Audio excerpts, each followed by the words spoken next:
सो इसी के साथ मराठी का पेपर हमारा कंप्लीट होता है एंड आई होप कि आप सभी का मराठी का पेपर काफ़ी अच्छा गया होगा। अब ज़्यादा अपने मन को इस पेपर की तरफ ना लगाए। अगर आपने पेपर अच्छे से लिखा है तो वेल एंड गुड, लेकिन अगर आपका पेपर में थोड़ा सा मिस्टेक या फिर कुछ चूक हो गई है तो भी इतना ध्यान मत दीजिए, क्योंकि आने वाले काफ़ी पेपर्स अभी बाकी है जो आपको देना है।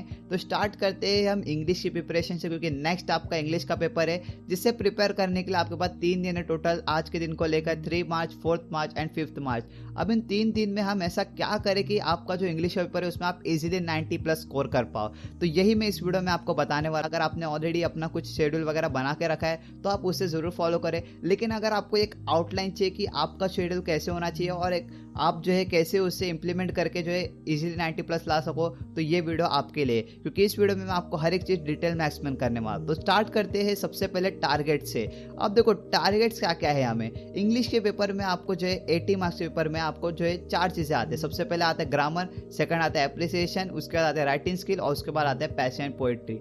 अब इन चारों चीज़ों में से आपको जो लर्निंग वाला पार्ट होता है, ग्रामर और एप्रिसिएशन होता है, लेकिन राइटिंग स्किल और पैसिव पोएट्री में आपको कुछ लर्न नहीं करना पड़ता। राइटिंग स्किल में से आपको फॉर्मेट में ध्यान देना होता है कि आप जो आंसर लिख रहे हो, फॉर्मेट जो लिख रहे हो आप उसको आप अच्छे से लिखो। और सेकंड पैसिव पोएट्री में आप जितना जल्दी ढूंढ पाए उस पैसेज में से या फिर जितना जल्दी आप रिस्पॉन्स कर पाए, जो क्वेश्चन आते हैं रिस्पॉन्सिव क्वेश्चन, उतना ही ज़्यादा आपको जो यहाँ पर बेनिफिट होने वाला है। लेकिन इसके साथ साथ आपको 2 चीज़ ऐसे यहाँ पे देखने मिलेंगे, ग्रामर और एप्रिसिएशन, जो कि आपको जो है लर्न करके जाना पड़ेगा। और ग्रामर तो आपको लर्न के साथ साथ आपको सीख के भी जाना होगा, तो उसके लिए यहाँ पे ध्यान दीजिए कि आपको ग्रामर और एप्रिसिएशन को थोड़ा इंपॉर्टेंस देना है। यहाँ पर ग्रामर आएगा 16 मार्क्स के लिए, जिसमें से 10 मार्क्स डूएस डायरेक्टेड और 6 मार्क्स आपके 2 पैसेज में से आएगा। हर एक पैसेज में से 2 मार्क का आएगा, 3 पैसेज आते हैं टोटल। फिर एप्रिसिएशन 5 मार्क के लिए आएगा। राइटिंग स्किल में टोटल 25 मार्क्स का आएगा, प्लस 5 मार्क्स आपका समरी राइटिंग से आएगा। समरी राइटिंग को भी मैंने इसमें ऐड कर दिया यहाँ पर फिलहाल। और यहाँ पर जो पैसेज एंड पोएट्री है इसमें से क्या होगा, आपको 3 पैसेज आएंगे 8 मार्क के, 8, 16, 24, और एक लास्ट पोएट्री आएगा 5 मार्क का। वो यहाँ पर मैंने लिख दिया है। तो आई होप कि आपको सबसे पहले ये समझ गया होगा कि आपको लर्निंग क्या क्या करना है और कितने कितने मार्क्स के वो आने वाले हैं। अब हम ये देख लेते कि ईच डे हमें क्या क्या करना है जिससे आपका प्रिपरेशन टाइम पे अच्छे से कंप्लीट हो जाए। सबसे पहले बात करते हैं आज के दिन। तो देखो आज के दिन आप क्या करो, सबसे पहले तो थोड़ा रेस्ट ले लो, क्योंकि अभी अभी आपने मराठी का पेपर दिया है तो अभी आप थोड़े से टायर्ड हो गए, तो पहले थोड़ा सा 2-3 घंटे आप अच्छे से सो जाओ ताकि आपका माइंड रिफ्रेश हो जाए। और उसके बाद क्या करो, जैसे आप नींद से उठो तो सबसे पहले आपके टेक्स्ट बुक को खोल के ये चेक कर लो कि आपको हर एक चैप्टर अच्छे से आता है कि नहीं आता है। अब मैं अच्छे से आता है या नहीं आता है इसलिए बोल रहा हूँ क्योंकि काफ़ी लोग को ऐसा होता है कि साल खत्म हो गया लेकिन चैप्टर में क्या दिया था वही नहीं पता, ठीक है ना। तो आपको क्या करना है, आपको टोटल 16 चैप्टर्स है।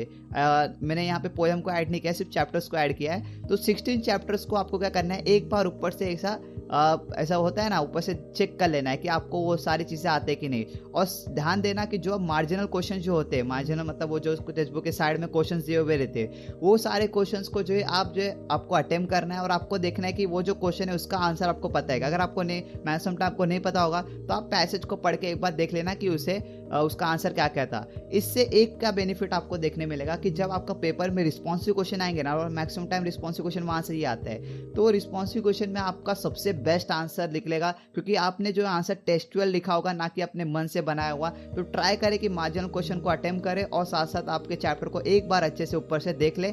बस आज के दिन आपको इतना ही करना है। अब बात करते हैं नेक्स्ट डे की तरफ। 4 मार्च को क्या करना है, देखो 4 मार्च ऐसा डे होगा जिसमें आपको सबसे ज़्यादा घिसना है ना केस कि आपको सबसे ज़्यादा लर्निंग और सबसे ज़्यादा प्रैक्टिस करना है। वो है अपना सबसे पहले ग्रामर टॉपिक्स, क्योंकि देखो ग्रामर टॉपिक्स ऐसा टॉपिक है जो आप बार बार भूलते रहते हो। मेरा भी पर्सनल में बताओ तो मैं भी ग्रामर को बार बार भूलता रहता था। तो इसीलिए क्या करने वाला हूँ, मैं एक 1 शॉट वीडियो बनाने वाला हूँ आप सभी के लिए, जिसमें मैंने सारे पेपर जितने भी पेपर में जितने भी ग्रामर टॉपिक आते हैं सबको एक ही वीडियो में इंक्लूड कर लिया है और सब एक साथ ही मैं सिखा दूंगा, ठीक है ना। और इसके साथ साथ क्या है मेरा एप्रिसिएशन में ध्यान रखना कि काफ़ी बच्चे क्या करते हैं, कुछ बच्चे डायरी से लिख लेते हैं एप्रिसिएशन, कुछ बच्चे खुद का बना के लिखते हैं, कुछ बच्चे कहाँ से उठा के वो पेपर में लिख देते हैं। लेकिन मैं जो यहाँ पर आपको एक ऐसा एप्रिसिएशन देने वाला हूँ जिससे मैंने पर्सनली मेरे पेपर में लिखा था। और ये जो छोटी छोटी बातें होती है ना, एप्रिसिएशन कैसे लिखना है, क्या क्या लिखना है, यही छोटी छोटी बातें जो बाद में आके आपके मार्क्स को इम्पैक्ट करती है और काफ़ी ज़्यादा इम्पैक्ट करते हैं मैं कहूँ तो, ठीक है ना।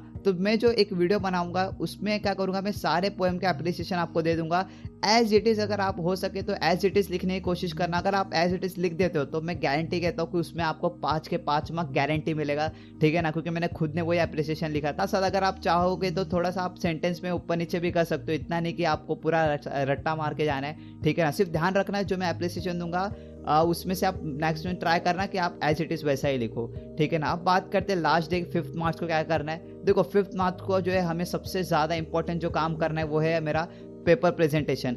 पेपर प्रेजेंटेशन ऐसा चीज़ है जिसमें एक एवरेज और एक टॉपर के बीच का अंतर दिख जाता है। तो इसके ऊपर डिटेल वीडियो जो मैं स्पेशल वीडियो में बताने वाला हूँ, आपको कितना पेज लिखने का है, कितना पेज नहीं लिखने का है, वो सब कुछ मैं इस स्पेशल वीडियो में बताने वाला हूँ। तो इस स्पेशल वीडियो को दोपहर के 12 बजे मैं 5 मार्च को लॉन्च करूंगा, तो इसको अच्छे से ध्यान से देखना। इसके अलावा आपको क्या करना है, इसके अलावा देखो यहाँ पे मैंने 2 इंग्लिश पेपर लिखा है, तो ट्राई करें कि एक तो इंग्लिश पेपर आप सॉल्व करो ही करो। इंग्लिश पेपर सॉल्व करने से क्या होगा, अभी समझो आपका नेक्स्ट डे 6 मार्च को पेपर है, और अगर आपने एक रात पहले ही उस पेपर को अच्छे से सॉल्व कर लिया, वो पेपर कोई भी हो सकता है, चाहे वो प्रीवियस ईयर क्वेश्चन पेपर हो, आपके क्लासेस का पेपर हो, या फिर कोई भी पेपर आपके पास हो अच्छे से प्रिंटेड, तो उसको आप यूज़ कर सकते हैं। तो उससे क्या होगा कि आप जो है नेक्स्ट डे के लिए पहले ही आपका हाथ या फिर आपका माइंड सेट हो जाएगा कि चलो इतना इतना मेरा ये है, ठीक है ना, तो उसके हिसाब से मुझे ऐसा ऐसा लिखने का है। और इस पेपर के जब आप पेपर दोगे तो उसमें टाइम मैनेजमेंट को ज़्यादा इंपॉर्टेंस देना, अपने क्लॉक में जो है टाइम सेट कर देना, और देखना कि आप किधर चुक रहे हो। अगर आपका ज़्यादा टाइम लग रहा है तो देखना आपने कहाँ पर ज़्यादा टाइम दे दिया था,